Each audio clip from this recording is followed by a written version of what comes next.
Assalamualaikum warahmatullahi wabarakatuh. Selamat berjumpa kembali di channel YouTube Fisika Sahabatku bersama saya Sapri Hani. Pada kesempatan kali ini kita akan belajar tentang gerak lurus berubah beraturan untuk materi fisika kelas 10 SMA. Adapun isi materi dari konsep ini adalah gerak lurus berubah beraturan, gerak jatuh bebas, gerak vertikal ke atas, dan gerak vertikal ke bawah. Baik, pada pertemuan sebelumnya kita sudah membahas tentang gerak lurus beraturan. Nah, pada kesempatan kali ini kita akan belajar tentang gerak lurus berubah beraturan. Yang mana gerak lurus berubah beraturan adalah gerak suatu benda pada suatu lintasan yang lurus dengan percepatan tetap. Artinya bahwa baik besar maupun arahnya adalah nilainya tetap. Atau bisa juga diartikan bahwa percepatan tetap artinya benda mengalami perubahan kecepatan yang sama dalam selang waktu yang sama. Nah, pada percepatan ini, pada percepatan tetap ada dua nilainya, ada percepatan positif dan ada percepatan yang negatif. Artinya percepatannya positif jika bendanya dipercepat, sedangkan percepatannya negatif jika bendanya diperlambat. Misalnya jika kita melempar benda vertikal ke atas, maka benda mengalami gerak lurus beraturan yang diperlambat. Artinya semakin lama ke atas bendanya semakin lambat. Oke, baik. Kita masuk ke gerak lurus berubah beraturan. Untuk yang dipercepat, percepatannya tetap, percepatannya plus. Kita lihat pada animasi di atas ada kereta kuda yang semakin lama kecepatannya semakin cepat. Inilah yang dimaksud dengan gerak lurus berubah beraturan yang dipercepat. Nah, grafiknya kita lihat grafik antara jarak dan waktu.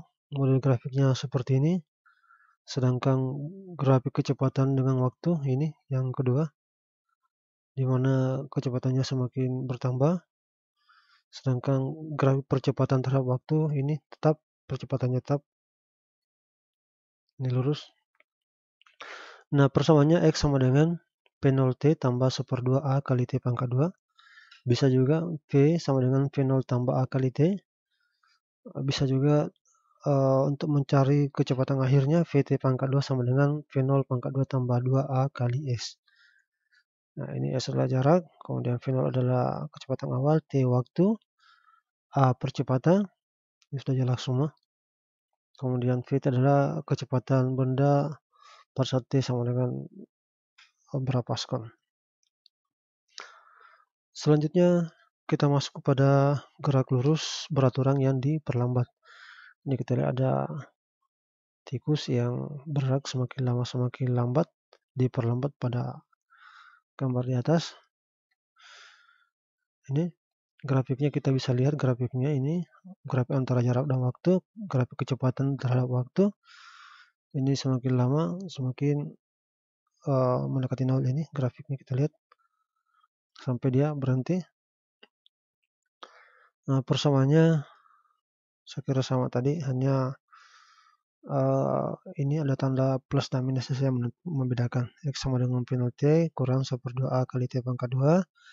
P sama dengan V0 tambah, kalau tadi tambah AT, sekarang V0 kurang AT. Bisa juga Vt pangkat 2 sama dengan V0 pangkat 2 kurang 2A kali S. Di mana Vt adalah kecepatan pada saat T, kemudian V0 adalah kecepatan awalnya, A percepatan, dan S adalah jaraknya.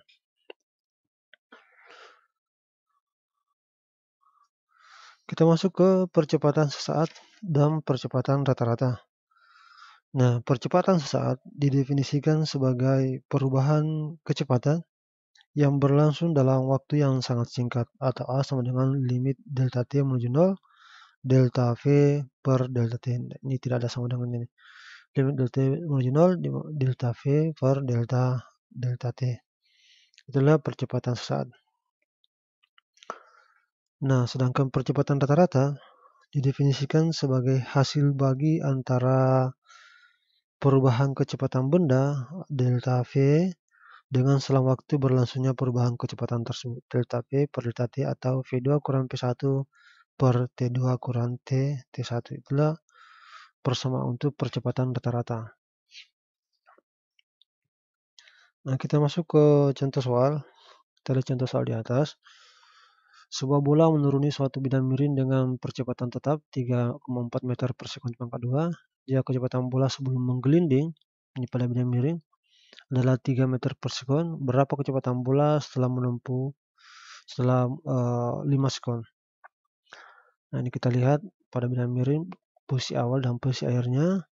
Kecepatan awalnya adalah 3, ditanyakan berapa kecepatan akhirnya di sini. Bolanya mengelilingi dari atas turun ke bawah, oke.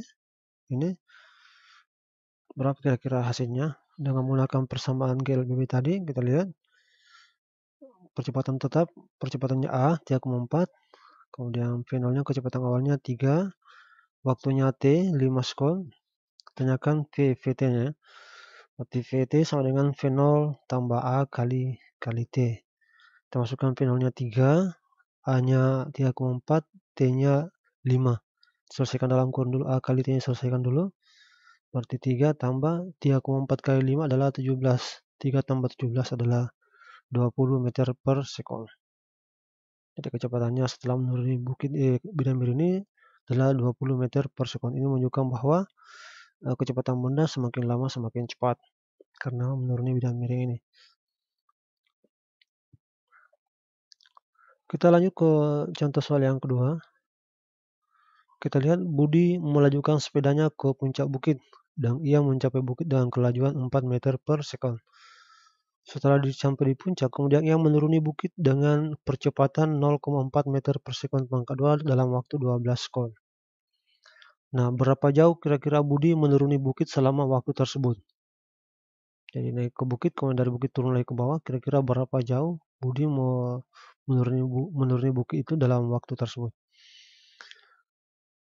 Nah, kecepatan awalnya V0-nya 4,5, kemudian percepatannya 0,4, waktunya 12 sekon. Tanyakan berapa jaraknya X-nya. Masih menggunakan persamaan GLB tadi, yaitu X sama dengan V0T tambah 1/2A kali T pangkat 2. Kita masukkan nilainya. V0-nya 4,5, T-nya 12. Tambah 1/2 kali 0,4, A-nya 0,4, T-nya 12. 12 pangkat 2. Kita kalikan 4,5 kali 12, 54. Tambah pangkat 2 dari 12 adalah 144. Ini 54 tetap, tambah 1/2, 0,4 kali 144 adalah 57,6. Dibagi 57,6 bagi 2 dapat 28,8, tambah kali 54 hasilnya adalah 82,8 meter. Jadi Budi menuruni bukit dalam waktu 12 sekon adalah sejauh 82,8 meter. Kita masuk ke gerak jatuh bebas. Apa itu gerak jatuh bebas? Nah, yang dimaksud dengan gerak jatuh bebas adalah gerak benda yang jatuh dari ketinggian tertentu tanpa kecepatan awal. Di sekitar bumi dan masih dipengaruhi oleh percepatan gravitasi bumi. Artinya benda ini jatuh tanpa adanya kecepatan awal. Misalnya contohnya kita lihat ada buah kelapa jatuh dari pohonnya. Ini buah kelapa jatuh ke bawah. Ini hanya karena adanya faktor percepatan gravitasi bumi. Tidak ada kecepatan awalnya. Nah, untuk gerak itu bebas berlaku persamaan Vt sama dengan G kali T. Vt pangkat 2 sama dengan 2G kali H. Kemudian H 1/2 G kali T pangkat 2. Jadi Vt adalah kecepatan pada saat T, kemudian G gravitasi, T adalah waktu, H adalah ketinggian. Oke, inilah persamaan ini berlaku untuk gerak jatuh bebas. Nah, ini keterangannya. G-nya percepatan, H-nya ketinggian, T adalah selang waktu.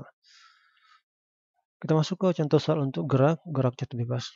Benda jatuh dari ketinggian 48,02 meter. Diketahui percepatan gravitasi 9,8 meter per sekon pangkat 2. berapa waktu yang diperlukan benda untuk mencapai permukaan tanah. Kemudian bagian B-nya, tentukan kecepatan benda sebelum menyentuh tanah. Nah, diketahui ketinggiannya hanya 48,02 meter, G-nya 9,8. Nah, kita cari bagian A-nya dulu, berapa waktunya. Oke. Kita gunakan persamaan ketinggian. Persamaan H sama dengan 1/2 GT pangkat 2. Ini. Karena kebetulan ini ada dalam soal ini. G dengan H. Kita mau cari T-nya berapa. Kemudian kita pisahkan T pangkat 2 sama dengan 2H per G. Ini kita cari, kebetulan kita mau cari berapa T-nya, 2H per G. Jadi ini kali ke sini, ini G-nya jadi per 2H per G. Untuk menghilangkan pangkat 2-nya, ini kita akarkan. Akar 2H per G. Kita masukkan nilainya, akar 2 hanya 48,2, G-nya 9,8. Kali 2 ini, 2 kali 48,2 dapat 96,04 bagi 9,8. Ini 96,04 bagi 9,8 adalah 9,8. Akar 9,8 sama dengan 3,13 kon. Jadi waktunya adalah 3,13 kon untuk mencapai tanah. Berapa kecepatan benda sebelum menyentuh tanah? Vt sama dengan V0T tambah G kali T. V0-nya karena dia adalah jatuh bebas, maka V0-nya adalah 0. 0 kali T adalah 0. Kemudian G-nya 9,8, T-nya 3,13. 9,8 kali 3,13 adalah 30,674 meter per sekon. Jadi kecepatan akhir benda sebelum menyentuh tanah adalah 30,674 meter per sekon. Kita masuk ke konsep berikutnya, itu konsep gerak vertikal ke bawah. Gerak vertikal ke bawah. Nah, ini gerak vertikal ke bawah merupakan gerak suatu benda yang dilemparkan vertikal ke bawah dengan kecepatan awal tertentu. Ini ada kecepatan awalnya dia, berbeda dengan jatuh bebas tadi. Kecepatan awal tertentu dan percepatan gravitasi. Nah, ini contohnya, ini ada orang dari atas bukit kemudian melemparkan batu ke bawah. Bukan menjatuhkan begitu saja, tapi ada kecepatan awalnya, V0-nya ada. Dan percepatan gravitasi bumi ada. Berarti persamaan yang berlaku adalah Vt sama dengan V0 tambah GT, kemudian Vt pangkat 2 sama dengan V0 pangkat 2 tambah 2G kali H. H sama dengan V0T tambah 1/2 G kali T pangkat 2. Jadi Vt adalah kecepatan per saat T, V0 kecepatan awal, G gravitasi, Ta waktu, kemudian H ketinggian. Selanjutnya gerak vertikal ke atas. Oke, gerak vertikal ke atas. Ini gerak vertikal ke atas adalah gerak suatu benda yang dilempar vertikal ke atas dengan kecepatan awal tertentu. Jadi memiliki kecepatan awal V0 dilempar ke atas dan percepatan gravitasi G. Di mana pada saat dia naik percepatan gravitasinya adalah minus G, dan pada saat dia turun percepatan gravitasinya adalah plus. Nah, ini jadi sama tadi persamaannya dengan vertikal ke bawah, hanya membedakan adalah nilai plus dengan minusnya. Jadi kalau ini nilainya adalah minus, nah ini membedakan hanya nilai ini saja. Jadi sama persamaannya vertikal ke bawah dengan ke atas, hanya membedakan adalah minus G-nya saja semua. Ini kita lihat orang yang melemparkan bola ke atas, ini termasuk gerak vertikal ke atas. Kita masuk ke contoh soal. Sebuah bola tenis dilempar vertikal ke atas dengan kecepatan awal 15 meter per sekon. Berarti gerak vertikal ke atas. Percepatan gravitasi bumi adalah 10 meter per sekon pangkat 2. Tentukan tinggi maksimum yang dicapai bola tersebut. Oke.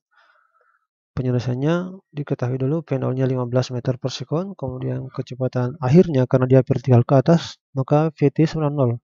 Karena pada saat mencapai titik tertinggi kecepatannya adalah 0. Kemudian G-nya adalah 10 meter per sekon pangkat 2. Nah, persamaannya adalah Vt sama dengan V0 G kali T, yang kebetulan mau dicari adalah H-nya. Nah, untuk mencari H, terlebih dahulu kita cari dulu berapa waktunya sampai ke atas. Vt sama dengan V0 kurang G kali T, kita masukkan nilainya, Vt sama 0, Tadi sudah jelaskan kenapa 0 ini. Kemudian V0-nya adalah 15, kecepatan awalnya 15, G-nya 10, dan berapa nilai T-nya kira-kira. Kita pisahkan, pindah ke sebelah ruas kiri menjadi 10T, dari minus menjadi plus, 10T sama dengan 15, berarti T sama dengan 15/10 atau 1,5 sekon. Jadi waktu untuk mencapai tinggi maksimum adalah 1,5 sekon, 1,5 detik. Berapa kira-kira tingginya? Nah, kita gunakan persamaan ketinggian untuk graf vertikal ke atas. H sama dengan P0T kurang 1/2 G kali T pangkat 2. P0T kurang 1/2 G T pangkat 2, T-nya kita sudah ketahui tadi. P0-nya 15, 15 kali 1,5 dikurang 1/2 G-nya 10, T-nya 1,5, 1,5 ini pangkat 2, berarti 1,5 pangkat 2. Kita kalikan, 15 kali 1,5 dapat 22,5, kurang 10 bagi 2 dapat 5, 1,5 pangkat 2 adalah 2,25. Berarti H sama dengan 22,5, ini kita kalikan dulu. 2,25 kali 5 dapat 11,25. Jadi 22,5 kurang 11,25 sama dengan 11,25 meter. Jadi waktu untuk mencapai tinggi maksimum, jadi tinggi maksimum dicapai bola tersebut adalah 11,25 meter. Oke, saya kira itu saya dapat sampaikan pada hari ini. Mudah-mudahan bermanfaat. Tetap jaga kesehatan. Silakan like, share, and comment atau subscribe di video ini. Saya akhir dengan ucapan billahi taufiq wal hidayah. Assalamualaikum warahmatullahi wabarakatuh.